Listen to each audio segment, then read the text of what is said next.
Behind every cursed film, there's a truth more terrifying than fiction. Stories of unexplained deaths, tragic accidents, and events so chilling they defy logic. These aren't just movies, they're warnings. Today, we uncover the dark histories of 5 films so cursed they might have invited real evil. By the end, you'll question whether some doors should remain forever closed. On number 5 is The Omen, 1976. In 1976, a film about the Antichrist began attracting forces its creators never expected. The Omen wasn't just telling a story about evil, it was attracting it. Then came the accident. A crew member's girlfriend died in a horrific crash, right beside this sign. 666,6 Kilometre do Omen. The crew started calling it the Devil's Kilometre. When director Richard Donner's hotel was bombed by the IRA, even the most skeptical began whispering about a pattern. Was this all coincidence, or was something ensuring this film about the Antichrist would never be just a story?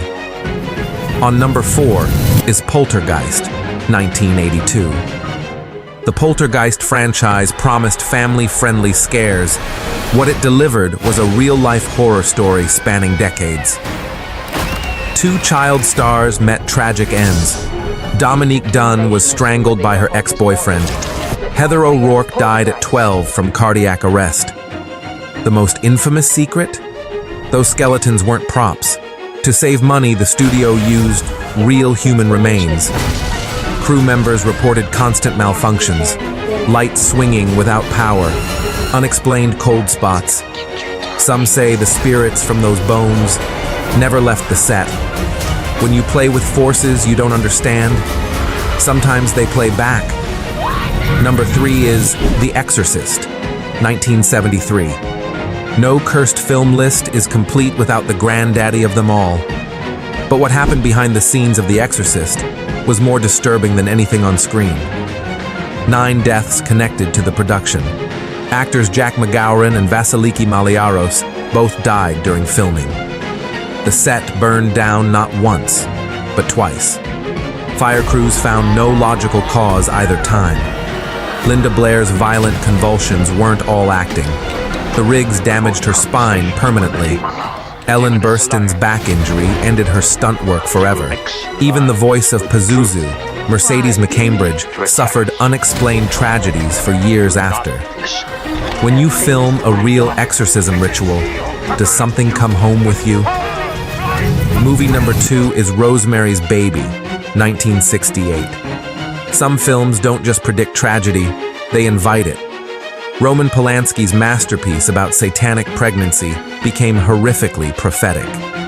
1 year after release, Polanski's pregnant wife Sharon Tate was murdered by the Manson family in one of Hollywood's most infamous crimes. The killers wrote Helter Skelter in blood, directly referencing the film's soundtrack. The composer died mysteriously after a simple fall left him in a coma. His last words? "The baby isn't mine." When you make a deal with the devil on screen, does he collect in real life? Finally, on number 1 is The Crow, 1994. And then there's the curse that transcended cinema, the Lee family tragedy. Brandon Lee's death wasn't supposed to happen. A prop gun fired a real bullet. The investigation found the dummy bullet lodged inside the barrel from a previous scene, the chilling parallel. Bruce Lee's character was shot with the same model gun in his unfinished film. 2 generations, 2 mysterious deaths, 2 unfinished films. Some patterns are too precise to ignore. These stories raise uncomfortable questions. Are some films too dangerous to make? Do we risk inviting in something else? Like this video if you'll never watch these the same way again. Subscribe for more dark truths hidden in plain sight. And remember, just because it's on film doesn't mean it's not real.